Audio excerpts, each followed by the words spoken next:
Қайырлы күн баршаңызға. Егер сіз тест-центрге кіретін логин пароліңізді ұмытып қалған болсаңыз, былай жасаймыз. Google-ға кіресіз. Тест-центр KZ деп жазамыз. Бірінші тұрған үстін басамыз. Осы жерде құпия сөзді ұмыттыңыз ба деген тұрады. Егер почтаңызды білетін болсаңыз, почтаңызды жазасыз, немесе GSN-іңізді жазасыз мұнда. GSN-ді жазып болғаннан кейін қалпына келтіру дегенді басамыз. Осылай біздің электронды почтамызға хат келеді. Электронды почтаны ашып,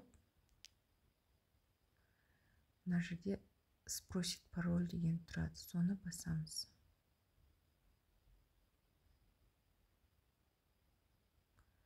Мына жерге кез келген өзіңіз ұмытпайтын жаңа құпия сөзіңізді 2 рет жазып, изменить парольді басып ауыстырамыз.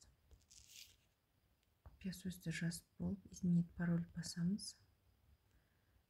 Өзгертіліп тұр. Тіркелуге қайту деп, мұнда қайтадан жазып кіре берсеңіздер болады.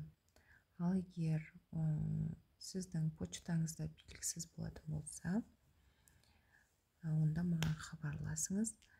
Мен базадан ескі данныйларыңызды өшіріп, жаңа электронды почтаға құпия сөзіңізбен жаңартып, еніңізді тіркеп беретін боламын.